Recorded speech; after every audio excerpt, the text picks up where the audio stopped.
El origen del Palacio de Bellas Artes se relaciona directamente con la clausura y destrucción de su antecesor, el Gran Teatro Nacional. Construido por el arquitecto Lorenzo de la Hidalga con el patrocinio de Antonio López de Santa Anna, se convirtió en el centro social de la élite de la Ciudad de México tras su inauguración en 1844.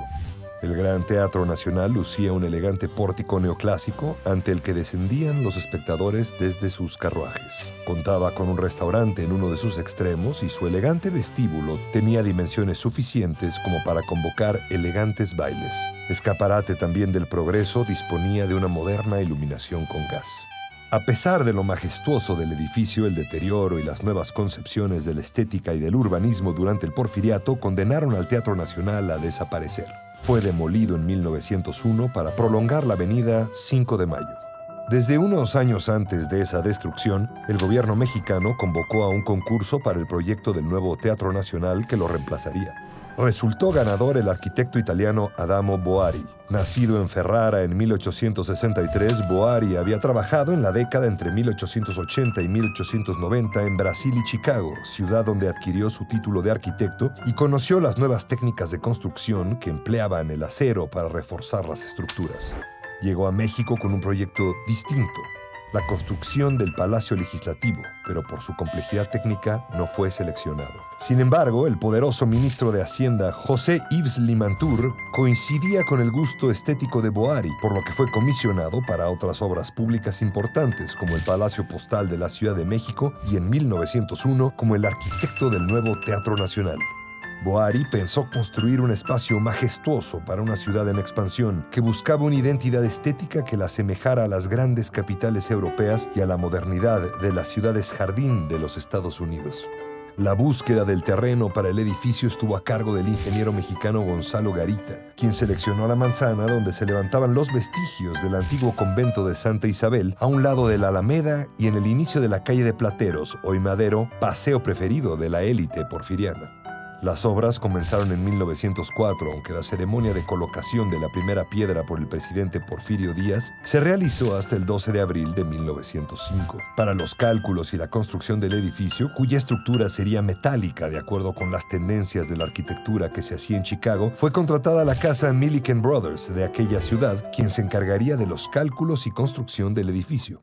Desafortunadamente, al concluirse la estructura en 1906, presentó hundimientos causados por la naturaleza del terreno que le inclinaron hacia el noroeste. Esta condición aumentó con la construcción del foro en 1908 y la introducción de los mecanismos escénicos en 1910. El hundimiento retrasó seriamente la construcción y de hecho no cesaría hasta 1921, cuando alcanzó un máximo de 1,80 m.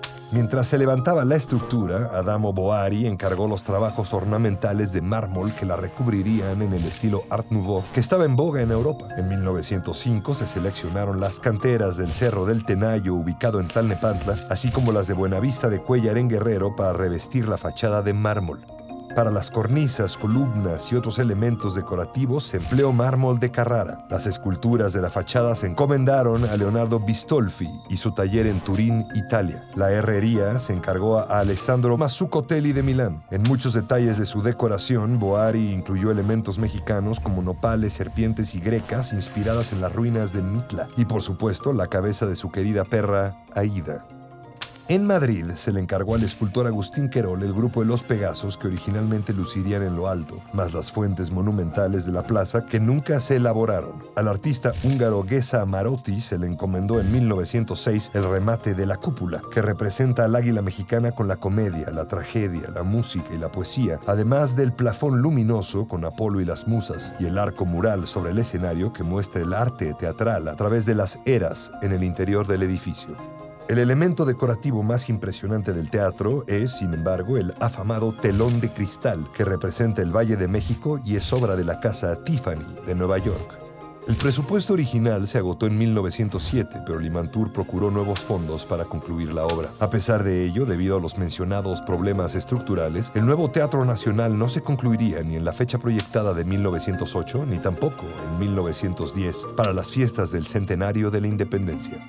La revolución que estalló ese año no significó la suspensión inmediata de la obra, pues en el gobierno de Francisco I. Madero todavía se construyó la pérgola que flanqueaba al edificio por el lado de la Alameda. En 1914, el propio Boari trató de instalar un cine en el vestíbulo, pero finalmente la guerra lo llevó a abandonar el país en 1916. Moriría en 1928 en Roma. Los presidentes Venustiano Carranza y Álvaro Obregón trataron infructuosamente de terminar la obra, que durante 2 décadas mostró casi sin cambio su estructura metálica, apenas recubierta en parte por la ornamentación de mármol.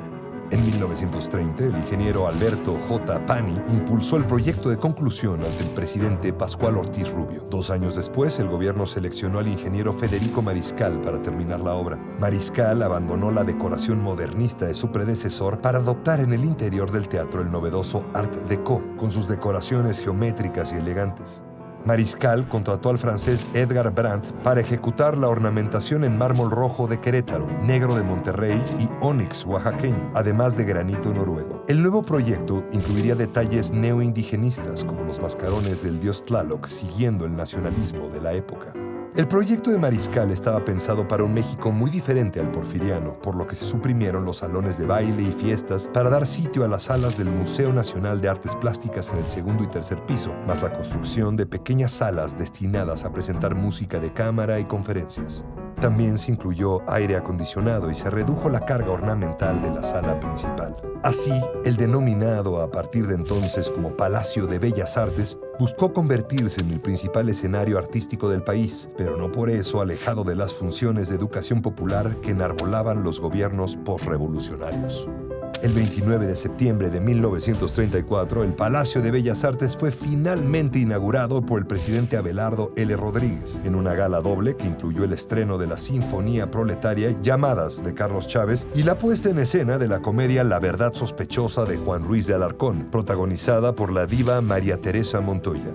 A este gran evento acudieron miembros del gobierno, el cuerpo diplomático y la alta sociedad, además de los actores Dolores del Río, Ramón Novarro, Douglas Fairbanks, muestra de la creciente influencia del cine de Hollywood en la cultura del siglo XX.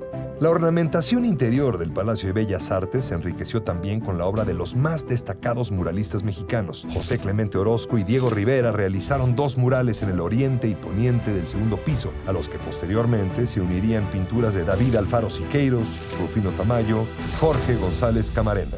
Desde su inauguración, Bellas Artes ha sido sede de la Orquesta Sinfónica Nacional y de las Compañías Nacionales de Teatro y Ópera. Es también sede de la Compañía Nacional de Danza y de la Compañía de Ballet Folclórico de Amalia Hernández. En su escenario principal se han presentado grandes virtuosos como Leonard Bernstein, Herbert von Karajan, Yo-Yo Ma, Isaac Perlman, Philip Glass y Gustavo Dudamel, entre muchos otros. Igualmente, se han presentado orquestas reconocidas internacionalmente como la Sinfónica de Nueva York, la Sinfónica de Londres, la Filarmónica de Viena y la Sinfónica de Israel, entre muchas otras. El Palacio de las Bellas Artes, en su vocación multidisciplinaria, ha sido sede de exposiciones plásticas que han transitado desde el arte popular mexicano, exhibiciones colectivas de movimientos artísticos como el impresionismo, el surrealismo o el renacimiento, hasta exposiciones individuales de grandes maestros mexicanos. Además, su último piso alberga el Museo Nacional de Arquitectura, donde también se resguardan algunos de los planos originales del recinto. En 1987, como parte del Centro Histórico de la Ciudad de México, el edificio se incluyó en la lista del Patrimonio Mundial de la UNESCO. A casi 90 años de su inauguración, el Palacio de Bellas Artes sigue siendo uno de los principales foros de la cultura mexicana y una ventana a las diversas expresiones culturales del mundo.